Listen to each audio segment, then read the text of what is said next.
In the Big Companies tab, the first thing we want to do is summarize the data from the main table. So we have the world's biggest public companies from 2017, at least the top 100, and we want to take this information over here and summarize it.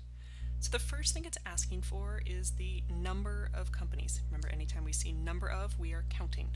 So let's go ahead and create a countifs function. And it helps if you spell it correctly, so let's try that again. Alright, countifs. Alright, then it gives us the prompt. Alright, what are we counting? Well, we want to count, in this case, the number of companies. So let's go ahead and grab the companies from each country. So I'll select that, go back up, and in this case we want to count, the first one is Australia. Easy enough. But of course we want to lock this so that it doesn't change when we copy it down, and technically you don't have to lock the column because you're only copying this function down, not over, but if you wanted to lock both, you could. I'm just going to go ahead and lock the row.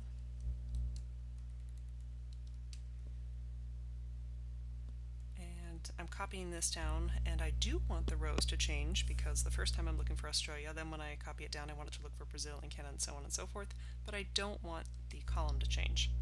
So I'm going to lock just the column.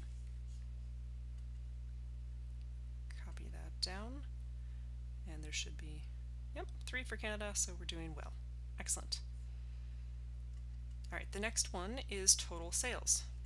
Don't use the countifs function because we're not counting the number of. We want to find the actual total sales, and anytime you see total, you're looking to add things together. So we're going to use SUMIFS. And SUMIFS is set up a bit differently, but again, just read the prompts. Right? The first thing it asks you for are the sum range. So what numbers do you want to add together? Well, we're looking for sales in this one, so go ahead and grab all of the sales. So I've grabbed the sales column.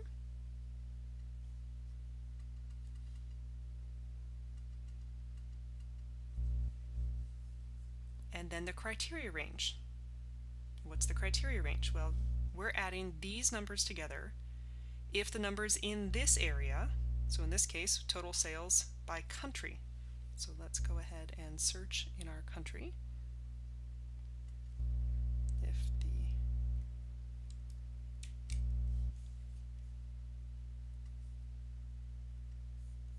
the country is equal to, well, of course, for the first one, Australia.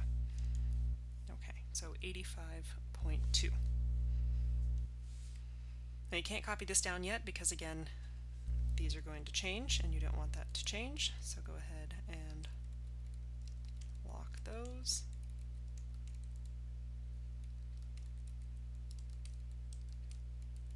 And this is only going to be copied down, so you could just lock the column if you want, because we do want the rows to change.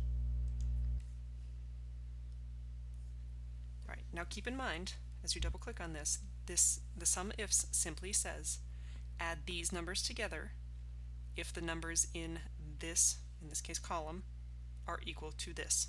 So that's all it is. Okay, if you break it down piece by piece, it's really pretty simple. And I do get 1,410 for this one. You can go ahead and format that appropriately. So we're good. Alright, total profits, done the same way as total sales, except you're using profits. So you want to find the total profits for each country, starting with Australia, then Brazil, so on and so forth. I'll let you go ahead and do that one, and we'll move down to the industry portion and do one of these. Alright, you know how to count industries, so I'm going to leave you to do the number of industries, but let's review an average sales. So for this one, we're trying to find the average sales if the industry is aerospace, and then auto manufacturer, and then banking. So let's start with the first one. If we were trying to find the average based on a condition, average if, we're going to use average ifs. So find the average of what? Well, average sales. So let's go back up to sales. Here are the average sales. So we're going to average the sales if the data in the industries column this time, we're not looking for different countries, we're looking by industry. So I'll grab that column. Right, if the data in that industry is equal to, well, the first one is aerospace. So far so good. I'll let you go ahead and work on locking these the same way you've done the other ones. And then we will move on to the pivot table down below. So I'll let you finish these ones. You have hints. You can tell if you're on the right track. And we'll move down to creating the pivot table.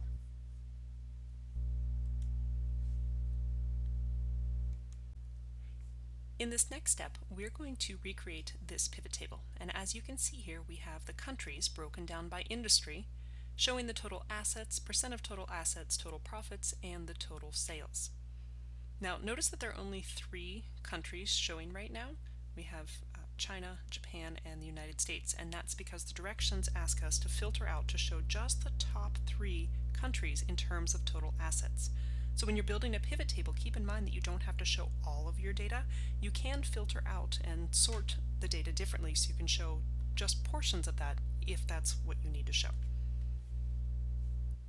So let's go ahead and start our pivot table. So I'm going to click inside the data table and then go down here and insert my pivot table. And it's guessing that it wants the data over here in this table, but just in case, I'm going to go ahead and reselect my data, including the headings.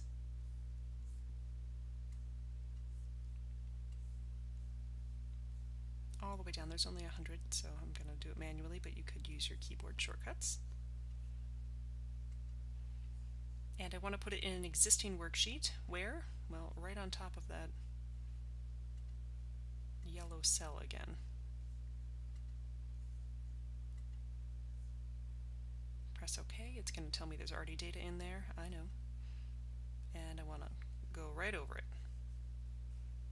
So let's move this over a little so you can see as we build. And what do we want to show first? So as we saw here, we have the countries broken down by industry. So let's go ahead and put the country in the row area. So there are our countries. And we want each of those broken down into industry.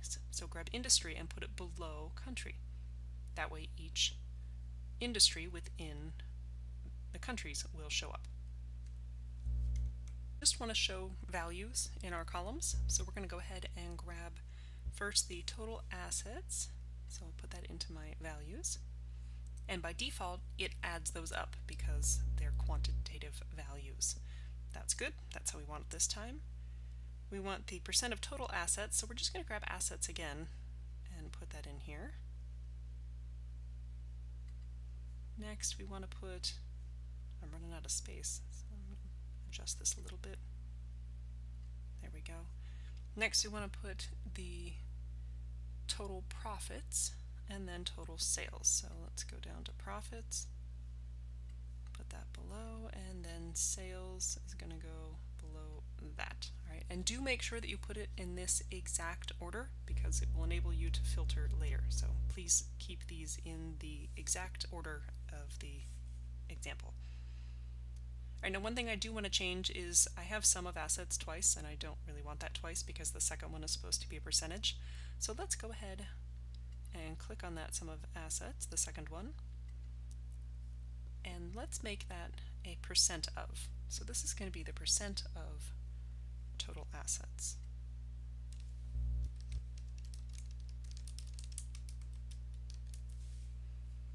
And I want to show this as a percent of total.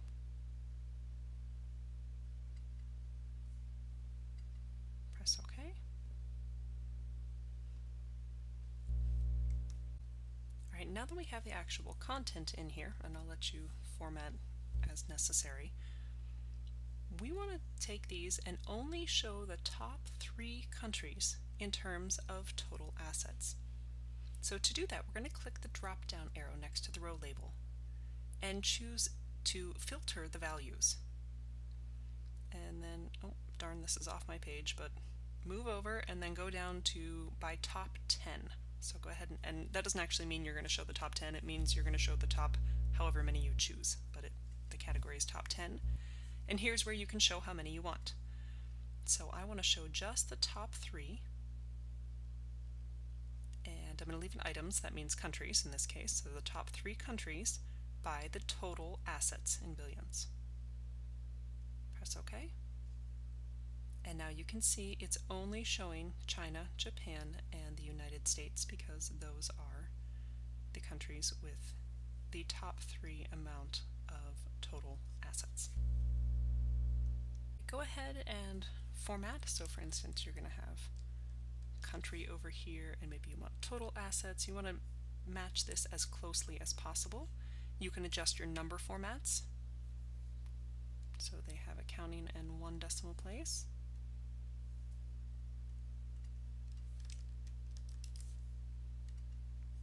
And you can do the same thing for your total assets, the profits, and the sales. You can adjust your percentages as well. And again, you're trying to make it look as close as possible to the example above. And when you're finished with all of that and the tables above, you can move on to the next tab.